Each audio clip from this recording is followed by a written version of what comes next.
नमस्कार। चलिए आज इतिहास के पन्नों से निकली एक कहानी में चलते हैं। ये कहानी है the diary of a young girl के एक चैप्टर की, जिसे हम सब एन फ्रैंक की डायरी के नाम से बेहतर जानते हैं। ये कहानी शुरू होती है एक ऐसे वक्त से, एक ऐसे दौर से जब इंसानियत पर एक बहुत ही गहरा दाग लगा था।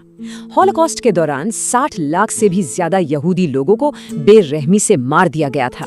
60 लाख, ये नंबर इतना बड़ा है ना कि इसके पीछे छिपे चेहरे, नाम, उनकी कहानियां, सब कुछ जैसे धुंधला सा पड़ जाता है।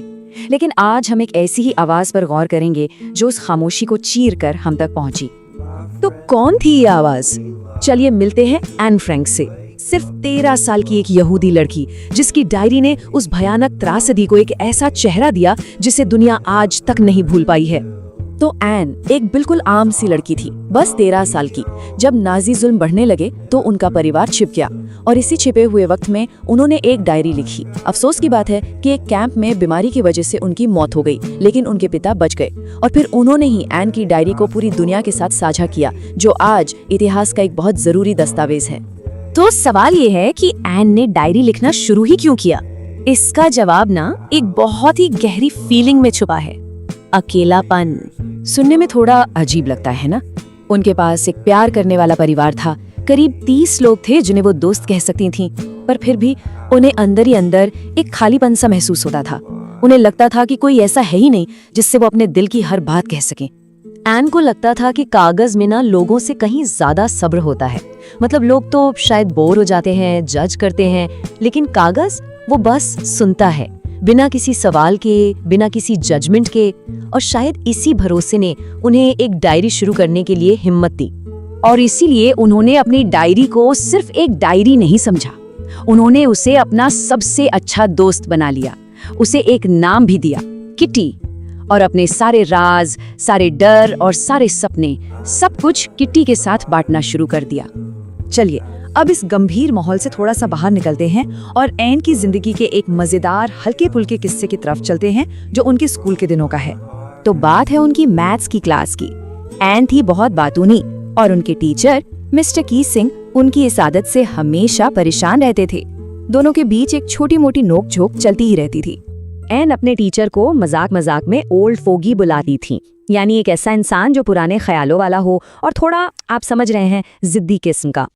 तो मिस्टर कीसिंग ने सोचा इस लड़की को कैसे शांत कराया जाए, और उन्होंने एक बहुत ही अनोखा तरीका निकाला। सजा के तौर पर उन्होंने निबंध लिखवाने शुरू कर दिए और ये सिलसिला चलता रहा। पहले उन्हें अ चैटरबॉक्स यानी एक बातूनी पर निबंध लिखने को मिला। जब इसका भी कोई असर नहीं हुआ तो अगला टॉपिक था एन इनकॉरिजिबल चैटरबॉक्स, मतलब एक ऐसी बातूनी जिसे सुधारा ही ना जा सके। और हद तो तब हो गए जब तीसरा निबंध मिला जिसका टाइटल था क्वैक क्वैक क्वैक, जैसे वो कोई बत्तख हो। लेकिन एन भी कहाँ हार मानने वाली थी। अपने पहले ही निबंध में उन्होंने 3 पन्नों का जबरदस्त सा जवाब लिखा। उनका तर्क बड़ा सीधा था, बात करना तो एक स्टूडेंट की निशानी है और ये आदत तो मुझे अपनी माँ से मिली है। अब जो चीज विरासत में मिली हो उसका कोई क्या ही कर सकता है। और यहाँ विरासत या इनहेरिटेड शब्द का इस्तेमाल करना यही दिखाता है कि वो कितनी हाजिर जवाब थी। उन्होंने अपनी सजा को ही एक मजेदार और लॉजिकल सा तर्क बना दिया। तो आगे क्या हुआ? आगे एन ने इस पूरे खेल को ही पलट दिया।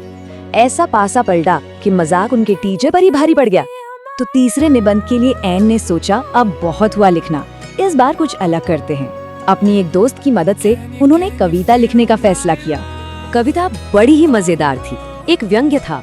कहानी थी एक पिता बत्तख की जो अपने 3 बच्चों को इसलिए काट कर मार देता है क्योंकि वो बहुत ज्यादा क्वैक क्वैक करते थे।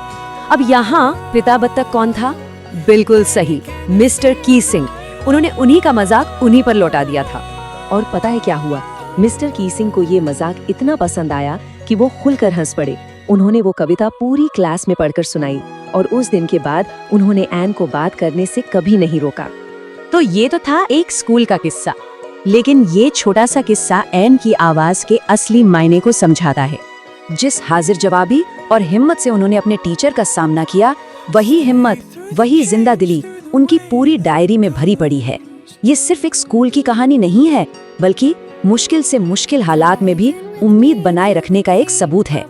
और हमें ये हमेशा याद रखना चाहिए कि ये आवाज हम तक पहुंची कैसे। उनकी मौत के बाद उनके पिता ने इस डायरी को दुनिया के सामने लाने का फैसला किया ताकि एन की कहानी कभी खो न जाए। तो सोचिए, एन का शरीर तो कैद था, पर क्या उनकी आवाज कभी सच में खामोश हो पाई? उनके शब्द आजाद थे और वो आज भी दुनिया भर में लाखों लोगों को हिम्मत देते हैं। ये कहानी साबित करती है कि स्याही से लिखी एक आवाज को कभी भी पूरी तरह से चुप नहीं किया जा सका।